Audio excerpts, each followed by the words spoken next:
जी sir. Bharatiya Janata party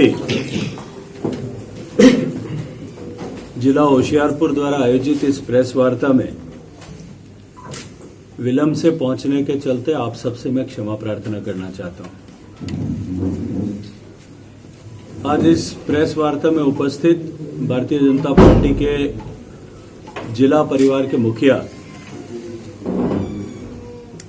Shri निपुण जी, भारत सरकार में माननीय प्रधानमंत्री जी के नेतृत्व में काम करने वाले मंत्रिमंडल में मेरे साथी और स्थानीय सांसद आदरणीय सोम प्रकाश जी,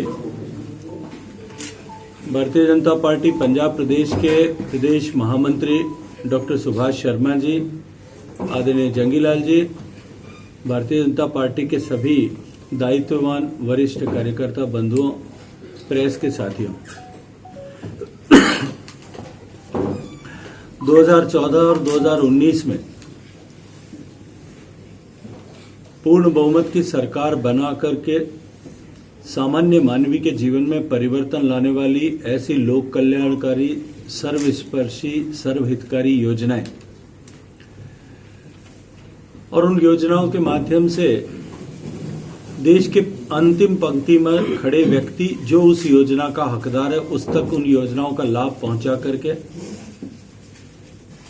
समाज के साधारण व्यक्ति के जीवन में परिवर्तन लाने के इस अभियान के साथ साथ में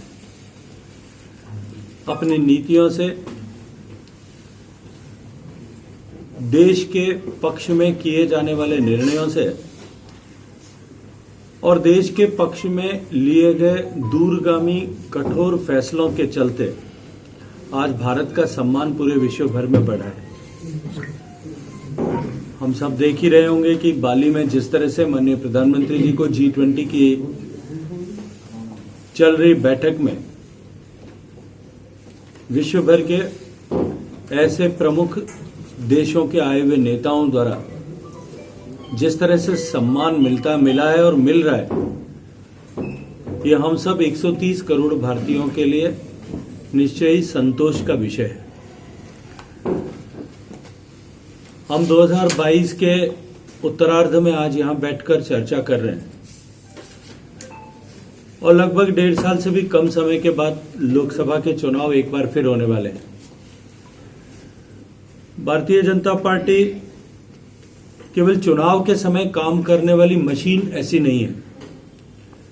अभी तो भारतीय जनता पार्टी के कार्यकर्ता लगातार 5 वर्षों तक समाज में समाज से जुड़े हुए विषयों के साथ में जुड़ करके लोगों के लिए, लोगों के जीवन में परिवर्तन लाने के लिए, उनके अधिकारों के लिए न केवल संघर्ष करते हैं अपितु निरंतर प्रयासरत रहते हैं।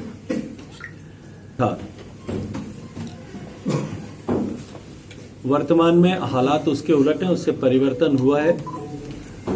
पिछला विधानसभा चुनाव भी भारतीय जनता पार्टी ने पूरी ताकत के साथ में अकेले अपने सहयोगियों के साथ मिलकर के लड़ा था।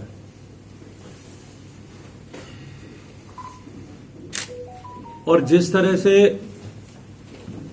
पूरे पंजाब प्रदेश में एक तूफान सा चल रहा था, उसके बावजूद भी भारतीय जनता पार्टी का वोट शेयर जो है पिछले चुनावों की अपेक्षा में बढ़ा था।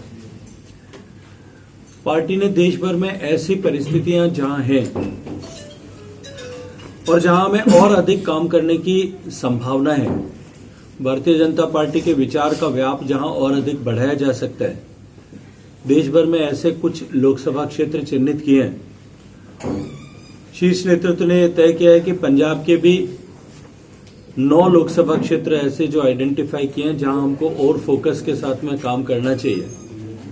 होशियारपुर भी इनमें से एक है और मैं अपने आप को सौभाग्यशाली मानता हूं कि मुझे होशियारपुर के भारतीय जनता पार्टी के कार्यकर्ताओं के साथ मिलकर के काम करने का अवसर पार्टी ने दिया है। कार्यकर्ताओं की क्षमता बढ़े, पार्टी का व्याप बढ़े, पार्टी के सदस्यों की संख्या बढ़े, संगठन की ताकत बढ़े, संगठन का सुदृढ़ीकरण हो और सांगठनिक गतिविधियों और से सर्जित शक्ति के आधार पर हम आने वाले समय में लोकसभा के चुनाव में बेहतर परिणाम दे सकें, जो कुछ हमने अब तक किया है उससे कहीं अधिक बेहतर परिणाम देकर के एक बार फिर नरेंद्र मोदी जी को देश का प्रधानमंत्री बनाने में हम सब लोग सफल हों। इस दृष्टिकोण से लोकसभा प्रवास की ऐसी रचना देश भर में की गई है और जिसके निमित्त देश भर में लगभग चिन्हित ऐसी 140 से ज्यादा लोकसभाओं में अलग अलग प्रभारी मंत्रियों को नियुक्ति कर भारतीय जनता पार्टी के वरिष्ठ कार्यकर्ताओं को दायित्व देकर के इन लोकसभाओं में इन सारी गतिविधियों में कार्यकर्ताओं के साथ मिलकर के काम करने की जिम्मेदारी दी है।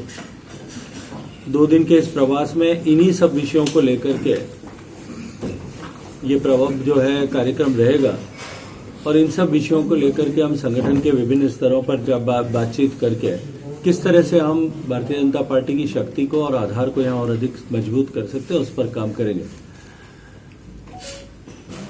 आज यहाँ होशियारपुर में कुछ फ्लाइट के डिस्टरबेंस के कारण से विलंब से पहुंचना हुआ, लेकिन कल देर रात्रि तक पूरे सारे कार्यक्रम जो है मुकेरिया में, दसुआ में और इन दोनों जिलों के साथ में भी बैठकर इनके साथ में भी चर्चा और विचार विमर्श करने का ऐसा आगे का कार्यक्रम है। सर, आपने अभी बोला भी पिछले समय में बीजेपी का स्तर बढ़ा है, पर अभी हाल ही में जो गुजरात में चुनाव होने वाले हैं उसमें आज मनीष सिसोदिया का बयान आया कि चुनाव में बीजेपी की करारी हार होगी और उनका चेहरा जनता के सामने, देश के सामने आ जाएगा। देखिए, थोड़े दिन पहले तक जब उत्तराखंड के चुनाव हो रहे थे तब इसी तरह के स्टेटमेंट मनीष सिसोदिया साहब और उनकी पार्टी के सारे नेता दे रहे थे। हश्र क्या हुआ ये आपको जानकारी है। हिमाचल पे हरियाणा का चुनाव हुआ था तब भी वो इसी तरह के स्टेटमेंट दे रहे थे। उत्तर प्रदेश में बहुत बढ़ चढ़ करके बातें की गई थी, कितने सीटों पर जमानत बची है एक बार उनसे समाचार पूछ लीजिएगा। उत्तराखंड का हिमाचल का चुनाव अभी हाल ही में संपन्न हुआ है। चुनाव के बाद में आए हुए जितने भी एग्जिट पोल हैं उन सब का क्या परिणाम रहा है, उसमें क्या उनकी स्थिति है, उसके बारे में वो क्या क्लेम कर रहे हैं, एक बार ये भी उनसे चर्चा कर लेनी चाहिए, पूछ लेना चाहिए। जिस तरह की दुर्गति उनकी अन्य प्रदेशों में हुई है पंजाब के चुनाव के बाद में, वही दुर्गति जो है उनकी गुजरात में होने वाली है। शायद उससे भी बुरे हाल गुजरात में होंगे। गुजरात की जनता, हिमाचल की जनता दोनों जगह से उनको टके सा उत्तर देकर के वापस भेजने वाली है और मुझे लगता है कि उनको अब जहां उनकी जमीन खिसक रही है वहां उनको अब दिल्ली के नगर निगम के चुनाव में अपने आप को ज्यादा फोकस करना चाहिए ताकि वहां पे शायद उनकी इज्जत बचाने में वो कामयाब हो जाए, लेकिन उसकी भी कोई संभावना बची नहीं। सर, विधानसभा चुनाव के बाद बहुत सारे कांग्रेसी चेहरे जो एक्स मिनिस्टर थे वो भाजपा में शामिल हुए हैं। होशियारपुर से बात करें, सुंदर श्याम अरोड़ा एक बड़ा चेहरा थे कांग्रेस में, इंडस्ट्री मिनिस्टर रहे कांग्रेस के समय में, वो भी भाजपा में शामिल हुए हैं। लेकिन शामिल होने के कुछ समय बाद ही विजिलेंस द्वारा उनको काबू कर लिया था, पकड़ लिया जाता है। लोग रिश्वत लेते पकड़े जाते हैं। जो भाजपा वाला था, भाजपा वाले वो नेता बने थे, नए नए मेंबर बने तो वो रिश्वत देते पकड़े गए हैं। देखिए, मुझे लगता है कि कोई भी अगर गलत व्यवहार, कानून के विरुद्ध आचरण और व्यवहार करता है उसकी जांच होनी चाहिए, कार्रवाई भी होनी चाहिए। भारतीय जनता पार्टी में डे 1 से करप्शन को लेकर के 0 टॉलरेंस की नीति है। अगर कोई भी इस तरह से दोषी होगा, दोषी पाया जाए, उसके खिलाफ कार्रवाई होनी चाहिए। इसको लेकर के हमारे मन में कहीं कोई किंचित मात्र भी न संशय, न कोई इस तरह को लेकर के, कोई इस विषय को लेकर के किसी भी तरह का भ्रम नहीं। सर, भाजपा शामिल क्यों करते? क्योंकि वो ऑलरेडी काफी चर्चा में रहे थे वो। और सर, पंजाब में लॉ एंड ऑर्डर की बात की जाए, पंजाब में लगातार जब से सरकार आई है, सिद्धू मूसेवाला का मर्डर हुआ है, उसके बाद लगातार सुधीर सूरी का मर्डर हुआ, डेरा प्रेमी का भी मर्डर हुआ, उसको किस तरीके से देखते हैं? देखिए, चुनाव के समय में हमने चीख करके ये बात कही थी, हर एक प्रेस वार्ता में ये चर्चा की थी, हर पब्लिक मीटिंग में इस बात पर ध्यान लोगों का आकृष्ट किया था कि जिस तरह से गैर जिम्मेदाराना व्यवहार के साथ में आम आदमी पार्टी दिल्ली में शासन में है। दिल्ली में क्योंकि कानून व्यवस्था उनके हाथ में नहीं है, उनका विषय नहीं है, लेकिन पंजाब जैसा संवेदनशील प्रदेश जिसने लगातार कई दशकों तक अलगाववाद की अग्नि को, आतंकवाद की अग्नि को झेला है, पंजाब जैसा संवेदनशील प्रदेश जिसको अस्थिर करने के प्रयास सीमा पार से निरंतर चलते हैं, पंजाब जैसा संवेदनशील प्रदेश जहां निरंतर सीमा पार से नशीले पदार्थों और हथियारों की आपूर्ति, सप्लाई इस तरह से की जाती है, ऐसे प्रदेश में यदि गैर जिम्मेदार आचरण और व्यवहार वाले लोगों की सरकार बनेगी तो शायद बहुत बड़ी चुनौती देश के लिए और पंजाब प्रदेश दोनों के लिए बन सकती है। जनता ने आशीर्वाद दिया, जनता ने आम आदमी पार्टी की सरकार बनाने का निर्णय किया, लेकिन उसके बाद जिस तरह की परिस्थितियां बननी है, जनता का मन उसके कारण से निश्चित ही मोहभंग हुआ। और संगरूर के बाई इलेक्शन में, जिस बाई इलेक्शन को चीफ मिनिस्टर ने खुद का सीट खाली करके खुद के एमएलए बन जाने के बाद में खाली की थी, उसमें करारी हार आम आदमी पार्टी की हुई है। और उसके बाद में निरंतर इस तरह की घटनाएं हो रही है और उसको लेकर के न केवल प्रदेश के लोग चिंतित हैं, अभी तो पंजाब में इस तरह की बनने वाली परिस्थितियों को लेकर के देश में भी इस विषय में अपनी संवेदनशीलता रखने वाले सभी लोग विषय को लेकर के चिंतित हैं। सर, बीजेपी में क्रेडिट वार चल रहा है होशियारपुर में, कौन सा वार चल रहा है? क्रेडिट लेने का। होशियारपुर 4 लेन जो फगवाड़ा वाला है, विजय सांपला जी अपने सोशल मीडिया से करते हैं कि ये मैंने लिया है, ये पास करवाया। सोम प्रकाश जी कहते हैं ये मैंने किया है। तो ये भाजपा में किया तो भारतीय जनता पार्टी की दिल्ली की सरकार ने है ना। यहाँ पे भारतीय जो जनता पार्टी की दिल्ली की सरकार अगर कोई निर्णय करती है, भारतीय जनता पार्टी की दिल्ली की सरकार अगर कोई 4 लेन बनाती है, कोई रेलवे स्टेशन का अपग्रेडेशन करती है, कोई और भारतीय जनता पार्टी की सरकार यहाँ पर फिरोजपुर में जो है एम्स का एक्सटेंशन हॉस्पिटल बनाती है, होशियारपुर में एक्सटेंशन हॉस्पिटल बनाती है, फिरोजपुर में बनाती है। भारतीय जनता पार्टी परिवार भाव से काम करने वाली पार्टी है। हर एक कार्यकर्ता को, जो बूथ पर बैठे वाले छोटा कार्यकर्ता उससे लेकर के और जो सर्वोच्च सिंहासन पर बैठा है, उस हर एक व्यक्ति का अधिकार है कि उस क्रेडिट को ले। मुझे इसमें कहीं भी कोई किसी तरह का दोष नजर नहीं आता। सर, नेशनल हाईवे की काफी खस्ता हालत है। अकाली दल ने संकेत दिए हैं कि अगर आगामी समय में गठबंधन होता है तो अपने बड़े भाई की भूमिका निभाने के लिए अकाली दल तैयार है। गठजोड़ के संकेत दिए हैं सिकंदर सिंह मलूका जी ने।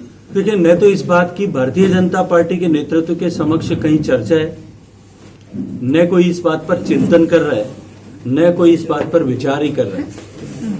किसने क्या स्टेटमेंट दिया है, मैं उस पर टिप्पणी करने का न तो अधिकारी हूं और न ही आवश्यकता समझता हूं। सर, NH3 जो है हमारा, जो 4 लेन है चौहाल वाला, चिंतपूर्णी वाला, उसकी हालत बहुत खस्ता है। 4 गांवों को रास्ता जोड़ता है। कई वर्षों से ऐसा इसकी हालत है। यदि कोई ऐसा विषय है मेरे संज्ञान में नहीं है, आप लोगों ने संज्ञान में लाया है, निश्चित रूप से स्थानीय लोगों ने उसके बारे में कोई न कोई चर्चा की होगी, मैं उस पर कोई टिप्पणी। पंजाब के किसानों की बात की जाए, किसान फिर से धरना दे रहे हैं पंजाब सरकार के खिलाफ। इसको किस तरीके से, जो वादे इन्होंने किए थे, गन्ना किसान आज भी मुकेरिया में धरना दिया। 6 जगह पंजाब में अभी तो केवल पंजाब के किसान ही धरना दे रहे हैं।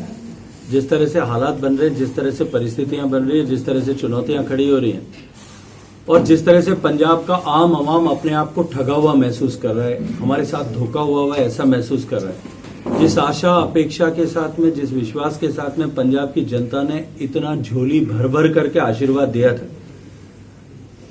अब उनको लगता है कि उन्होंने कहीं भावावेश में आकर के निर्णय किया है। ये आंदोलनों की श्रृंखला इसी तरह से मुझे लगता है कि और बढ़ेगी और तब जाकर के शायद ये गूंगी बहरी सरकार कहीं न कहीं किसी तरह से जागेगी। SCPC ਵੱਲੋਂ एक चिट्ठी लिखी गई है, ਉਹਦੇ ਵੱਲੋਂ ਕਿਹਾ ਕਿ ਅਕਾਲੀ ਭਾਜਪਾ और ਜਿਹੜਾ RS ਦੀ ਬੰਦੇ ਉਹ ਅਕਾਲੀ ਦਲ ਦੀ दखल ना दें। देखिए, मुझे लगता है कि भारतीय जनता पार्टी का अकाली दल में दखल देने का कहीं हमारा, तो मैं तो इससे पहले के प्रश्न में खुद उत्तर दे रहा हूं कि वो हमें निमंत्रण दे रहे हैं, लेकिन हमने तो कहीं भी इस तरह का कोई मंतव्य नहीं है। फिर सर इंडिविजुअल लड़ाई। जहां तक SGPC के चुनाव का प्रश्न है, जिस चिट्ठी को लेकर के आपने विषय उठाया है, भारतीय जनता पार्टी या राष्ट्रीय स्वयंसेवक संघ, एक लास्ट क्वेश्चन, दोनों ने किसी भी धर्म के संगठन में जाकर के, किसी भी धार्मिक संस्था में जाकर के काम करना, भारतीय जनता पार्टी काम करे, मुझे लगता है कि कहीं इसका कोई न तो भारतीय जनता पार्टी की रीति नीति का हिस्सा है, न भारतीय जनता पार्टी की विचारधारा की विषय वस्तु है। मुझे लगता है कि ये कहीं भी इसका प्रश्न भी नहीं होना चाहिए। सर, आप